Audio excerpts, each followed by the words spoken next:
बहुत शुभकामनाएं, बधाई कि आप लोगों ने भी बहुत क्षेत्रों में, गांव में जाकर के आज के इस पूरे चुनाव को कवरेज दिया है। इस जीत को आप किस तरह से देखते हैं? यह जीत किसकी है? क्या लोगों में गुस्सा राज्य सरकार के खिलाफ था या केंद्र सरकार के खिलाफ?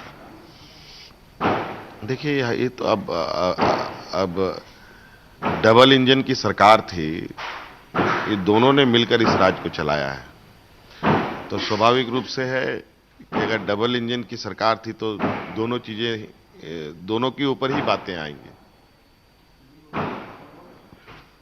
आप लगातार घूमते रहे, लोगों के बीच गए, जनता की ओर से क्या रिस्पांस मिलता था जब आप क्षेत्र में पहुंचते थे, लोगों से मिलते थे, सभाएं करते थे? देखिए, हम लोग यूं ही व्यर्थ नहीं घुमा करते थे। हम लोग वजहों के साथ जाते थे, कारणों के साथ जाते थे। और चूंकि लोगों के मन में जो आक्रोश था इस राज्य के, चाहे युवा वर्ग हो, किसान हो, महिला हो, नौजवान, व्यापारी हो, आम नागरिक हो, उस आक्रोश को हमने बहुत करीब से देखा, महसूस किया। और परिवर्तन के लिए हमने एक जंग छेड़ी, एक बदलाव का। और ये लोकतंत्र के इस चुनाव के माध्यम से ही हो सकता था।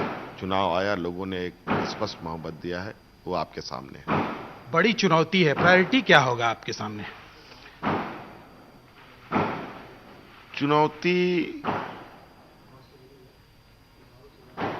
बड़ी भी कह सकते हैं, नहीं भी कह सकते हैं, क्योंकि झारखंड हमारा घर है, पूरा राज्य हमारा घर है, राज्य के लोग हमारे परिवार के सदस्य हैं। और जब अपना राज्य को संवारने का जिम्मा अपने लोगों को मिले तो मैं समझता हूं कि कहीं कोई मुश्किल नहीं आना है और सभी लोग मिलजुल कर इस राज्य को संवारने का काम करेंगे। एनआरसी को लेकर कई सवाल खड़े हो रहे हैं, ये बताइए, क्या एनआरसी लागू करेंगे आप झारखंड में? देखिए, एनआरसी, कैब, ये सब जो विषय आया है, पहली बात तो ये शब्द ही हमारे कानों तक आई है, उसका दस्तावेज हमारे समक्ष नहीं है।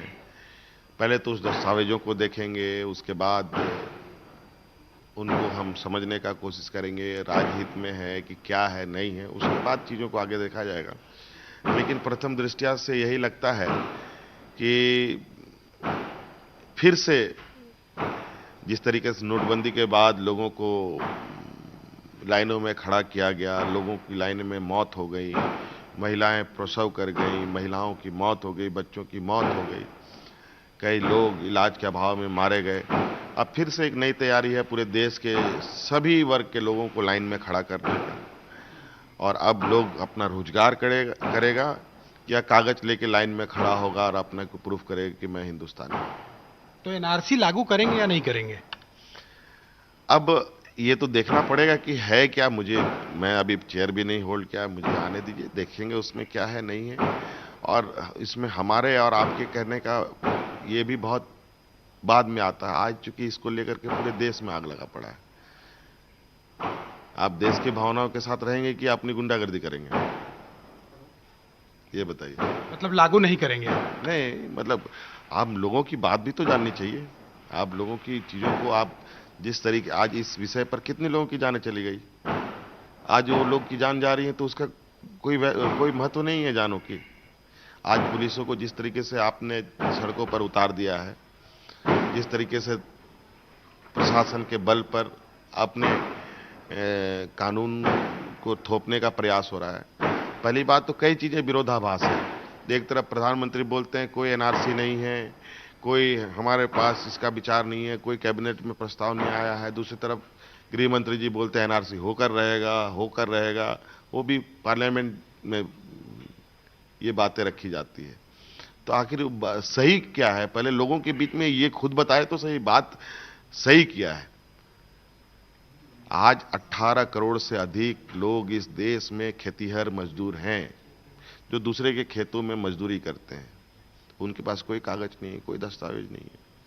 आज वो दस्तावेज खोजेगा या मजदूरी खोजेगा, रोजगार खोजेगा, क्या खोजेगा बताइए। अब तो उनको फिर आपने उस जगह पर लाके खड़ा कर दिया कि आपको कुछ नहीं करना है, आपको रोजगार नहीं करना है, आपको मतलब कहा जाए कि कोई मूल विषय से हट करके लोगों को ये अपने एजेंडे बनाते हैं, उस एजेंडे में आकर के फंसिए और अपने इसी एजेंडे के बीच में वो अपनी राजनीतिक रोटी से करके निकल लें। अच्छा, थोड़ा परिवार से बात कर लेते हैं। आज आप गए हुए थे अपने पिताजी से मिलने के लिए, क्या आशीर्वाद मिला उनका? जब परिवार में, घर में लोगों के बीच पहुंचे तो क्या माहौल था उस वक्त? देखिए, हमारा घर पूरा कहा जाए कि इस राज्य का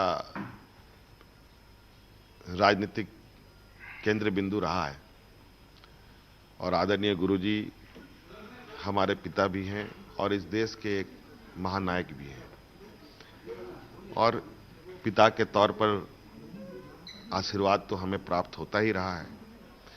आज उनके सपनों को पूरा करने का जो मौका हमारे सामने है, उसको पूरा करने के लिए तो निश्चित रूप से उनका आशीर्वाद प्राप्त होगा ही। क्या कोई डिप्टी सीएम भी होगा आपके कैबिनेट में? ये हमारे गठबंधन के साथ बैठ के हम लोग चर्चा करेंगे, बात करेंगे, तब बातें आएगी। शपथ कब होना है? बस अभी तो यह परिणाम भी पूरी नहीं आई है, ये शपथ कहां से होगी? पहले परिणाम पूरा आ जाने दीजिए, उसके बाद सभी लोग के साथ बैठ करके हम लोग वो भी निर्णय ले लेंगे। अब बचेगा, अब समय क्यों इसके लिए लगेगा? मुख्यमंत्री रघुवर दास भी अपना सीट नहीं बचा पा रहे हैं, आखिर क्या वजह है? इस विषय में मुख्यमंत्री जी ज्यादा बेहतर बता पाएंगे कि आज वो अपनी सीट कैसे नहीं बचा पाए। 5 साल से जीत रहे हैं, वो भी लाख लाख वोट से जीतते हैं। आज ये चिंता का विषय हमसे ज्यादा उनके लिए होना चाहिए। बतौर पूर्ण बहुमत की 5 साल की सरकार में उन्होंने ऐसा क्या कर दिया कि आज पूरा सत्ता, पूरा भारतीय जनता पार्टी तो गई, सरकार के मुखिया को भी अपने सीट से हाथ धोना पड़ा। क्या सरयुग राय को अपने साथ लेंगे, क्योंकि वो पहले बीजेपी में थे, फिर नाराज हुए, उनके खिलाफ चुनाव लड़ रहे हैं, तो क्या अब आप सरयुग राय को अपने साथ लेंगे? देखिए, ये बात जरूर था कि सरयुग राय जी अलग चुनाव लड़े, हमने उनको समर्थन दिया था, लेकिन अब बात है सरकार में शामिल होने की या गठबंधन में आने की। तो ये बात अभी विषय चर्चा में हमारे नहीं आया है, गठबंधनों के बीच में भी चर्चा में नहीं आया है। जब ये बात आएगी तब उस विषय पर सोचा जाएगा। क्या लगता, अगर आजसू बीजेपी के साथ लड़ती तो उनको ज्यादा फायदा होता? आखिर कहां बीजेपी से चूक हुई जिसका फायदा आपको मिला है? अब चूक गई चिड़िया, क्या कहावत है? हाँ, चूक गई चिड़िया खेत तो पछता के क्या कर फायदा। अब यही मान के चलिए, अब जो भी हो, गलतियां कहां कहां हुई है, किनसे हुई है, और ये तो सब आकलन करने का विषय है। अभी कम समय पे ये बातें नहीं रखा जा सकता है। हम लोग फिर मिलेंगे, फिर बात करेंगे उसमें। आखिरी सवाल, झारखंड के विकास के लिए आपके पास क्या प्लान है? ऐसे प्लान करने की क्या आवश्यकता है, जब ये घर ही अपना है, झारखंड ही अपना है, झारखंड के लोग अपने हैं, हम मिलके संवारेंगे। अगर हमने बनाया है तो हम ही संवारेंगे, हमारे लोग संवारेंगे, हमारे राज्य की जनता मिलकर हम लोग संवारेंगे। जिनको जो जिस तरीके की आवश्यकता होगी वो चीजें उनको उपलब्ध होगी। लोगों को परेशानी नहीं होगी अब देखिएगा, बहुत ज्यादा समय नहीं लगेगा। हमारी विकास की जो लकीरें हैं होर्डिंग बैनरों में नहीं दिखेंगी, लोगों के चेहरों पर दिखेंगी। तो विकास की लकीरें जो हैं वो लोगों के चेहरे पर दिखेंगी, जैसा कि मुख्यमंत्री साफ तौर पर कह रहे हैं। हालांकि शपथ का डेट अब तक इन्होंने नहीं बताया है, उसके लिए थोड़ा इंतजार करना होगा। आप लोगों से ये अनुरोध है कि समय का ख्याल नहीं रखेंगे तो आप हेमंत सोरेन को सुन रहे थे, जिनसे बात की थी हमारे सहयोगी चंद्र मोहन ने। साफ साफ ये कहते हुए नजर आए कि विकास की लकीरें लोगों के चेहरे पर दिखेंगी। विकास का मुद्दा जीतू चरण राम जी आपका था, विकास के मुद्दे पर आप चुनाव लड़े, सबका साथ सबका विकास, 65 पार का नारा, सब कुछ। अब हेमंत सोरेन विकास की बात कर रहे हैं, अलग तरह के झारखंड की बात कर रहे हैं। क्या लगता है आपको, उनके सामने क्या कुछ चुनौतियां होंगी? जो दावे कर रहे हैं उन दावों पर खड़े उतर पाएंगे क्या? देखिए, हेमंत जी जब सरकार बनाएंगे तो मैं उनको शुभकामना देता हूं कि सरकार अच्छा से चलाएं। लेकिन जो 2014 में बहुमत की सरकार माननीय रघुवर दास के नेतृत्व में जो विकास की गति बढ़ी है झारखंड में, वास्तव में इस गति को और बढ़ाने की ज़रूरत है। और यह गति ऐतिहासिक डेवलपमेंट हुआ है सभी क्षेत्रों में, चाहे आदिवासी क्षेत्र वो हो, चाहे जिस क्षेत्र में हो, इंडस्ट्रियलाइजेशन में हो, हर जगह स्किल डेवलपमेंट के क्षेत्र में हो, हर जगह माननीय मुख्यमंत्री जी ने आपने काम करने का प्रयास किए हैं। कहीं न कहीं जनता के बीच में हम लोगों ने उनके दिल को नहीं जीतने का प्रयास किया। हमने भी अपने विधानसभा क्षेत्र में काफ़ी प्रयास करके विकास कराया है और विकास का आपका नतीजा भी सामने आ रहा है। कांके विधानसभा क्षेत्र से हम लोग लीड करेंगे और आने वाला दिन में यह विकास की गति और निरंतर आगे बढ़ते रहे, झारखंड का सर्वांगीण विकास हो, यही मैं शुभकामना देता हूं। ये तो शुभकामनाएं देने की बात हो गई, शुभकामनाओं की बात हो गई, लेकिन मैं चुनौतियों की बात कर रही हूं कि हेमंत सोरेन दावा कर रहे हैं कि अब विकास की लकीरें झारखंड की जनता के चेहरे पर दिखेगी। क्या चुनौतियां होंगी सबसे बड़ी? देखिए, चुनौतियां जो भी हडल्स था, बीजेपी सरकार ने उन सारे हडल को पार किए, लेकिन एक बड़ी चुनौती उनके साथ में भी आने की संभावनाएं हैं। जो अलायंस दल हैं, अलायंस दल के साथ में कोऑर्डिनेशन ठीक से नहीं रहने की स्थिति में उनको समस्या हो सकती है, लेकिन यह कोई ज़रूरी नहीं है। जो विजिबिलिटी बाहर से है वो प्रैक्टिकल होगा, ऐसा कोई कहा नहीं जा सकता है। ये डिपेंड करता है how to run his government, ये डिपेंड करता है उनके स्किल पर, उनके व्यवहार पर और उनके अन्य चीज़ों पर भी। एक क्राइटेरिया से सरकार नहीं चलाई जा सकती है, बहुत क्राइटेरिया होता है और सबको लेकर के जिस प्रकार से माननीय नरेंद्र मोदी ने सबका साथ, सबका विकास और सबका विश्वास जीत करके चलने के जो मूल मंत्र दिए हैं, उसी ध्येय को आगे बढ़ाने से मुझे लगता है कि जो भी उनके सामने बिल्कुल देखते हैं। अब ये आने वाला वक्त बताएगा कि कितनी कामयाबी के साथ, सफलता के साथ सरकार चला पाते हैं हेमंत सोरेन।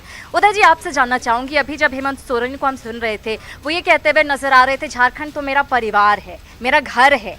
कहीं बाहरी वाली बात भी तो काम नहीं कर गई?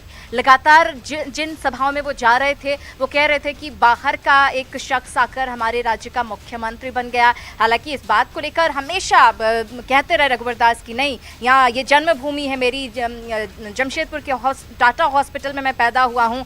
लेकिन क्या लगता है कि लोगों के दिमाग में ये बात फीड करने में कामयाब रहे हेमंत सोरेन? नहीं, देखिए, ऐसा बिल्कुल कहना ठीक नहीं होगा। भाजपा के हार के पीछे कई कारण हैं। उसमें पहला तो मैं ये कहता हूँ कि भाजपा के बल्लेबाजों ने बढ़िया से रन नहीं बनाया और इनकी फील्डिंग बहुत लचर रही, ख़राब रही।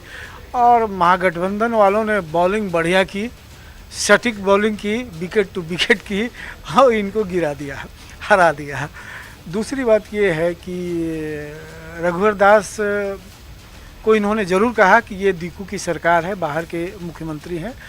जनता उनको उस तरीके से नहीं ली। हाँ, ये बात है कि विकास और राष्ट्रवाद का जो भाजपा का मुद्दा था, उसको पब्लिक ने लगता है कि सुनकर अनसुना कर दिया। समझ, यानी कि जो राष्ट्रीय मुद्दे थे वो कहीं ना कहीं काम नहीं आए। अजय राय जी का रुख कर लेते हैं, जो कि रांची स्टूडियो से हमारे साथ जुड़े हुए हैं। अजय राय जी, लगातार ये बातें सामने आ रही थी कि जो भी राष्ट्रीय मुद्दे हैं, चाहे वो एनआरसी की बात हो, चाहे वो 370 की बात हो, चाहे 3 तलाक जैसे मुद्दे हों, उसको लेकर काफ़ी चर्चा हुई और ये कहा जा रहा था कि ये मुद्दे भी जनता के बीच में जो हैं वो हावी रहेंगे, उसके ऊपर वोट होगा। क्या लगता है कि इन मुद्दों को जनता ने सिरे से नकार दिया और स्थानीय मुद्दे हावी रहे साफ तौर पर?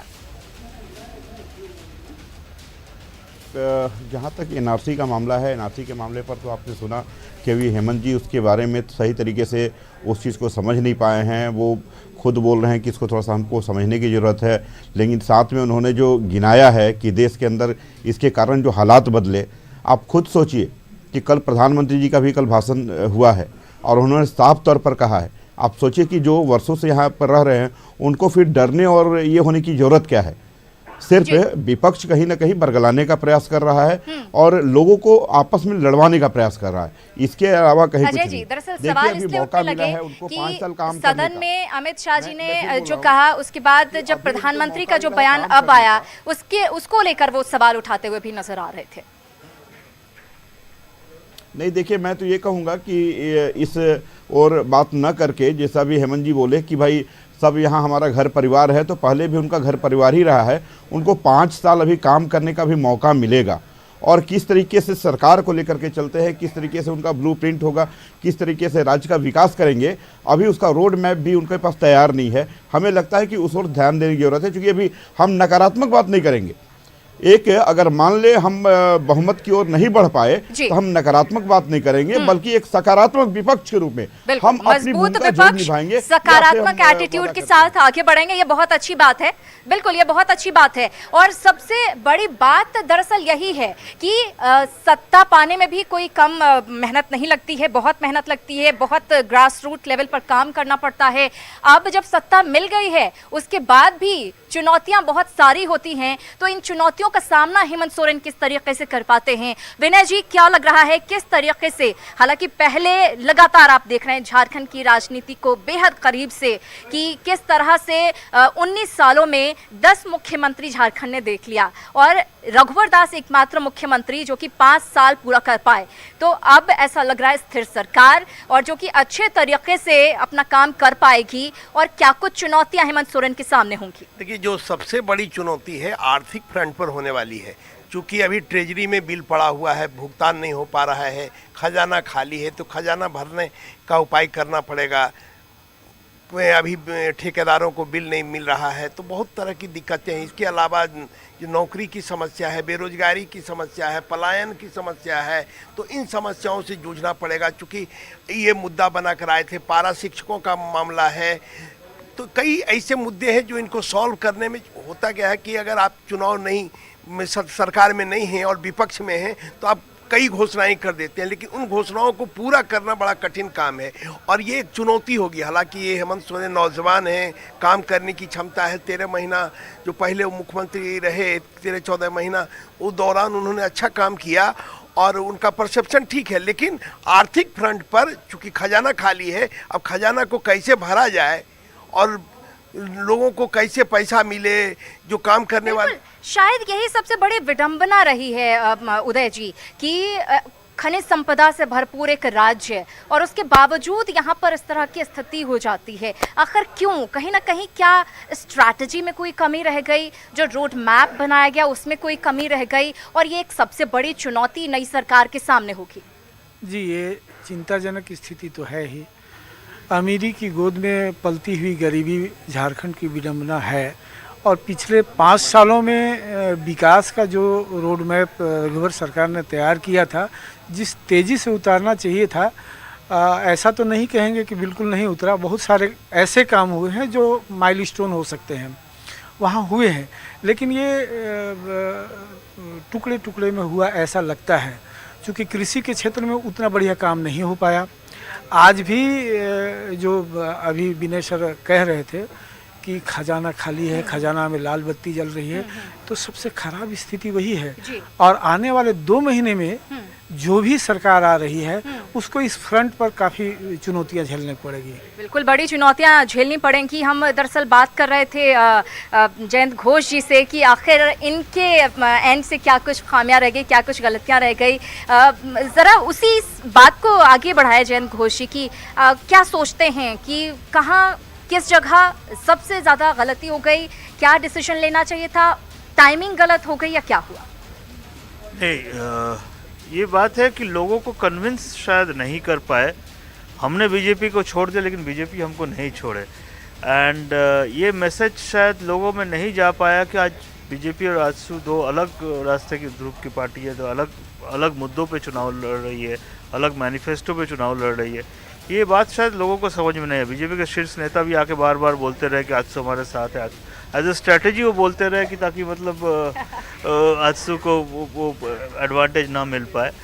लेकिन एक आध जगह पे हमने ये भी देखा जयंत घोष कि आपके जो अध्यक्ष हैं सुदेश महतो जी, वो भी कहीं ना कहीं उनके भाषण में भी ऐसा लगता था कि वो जेएमएम पर तो हमला बोल रहे हैं, कांग्रेस पर, महागठबंधन पर हमला बोल रहे हैं, लेकिन सॉफ्ट हो जाते थे बीजेपी को लेके कहीं ना कहीं।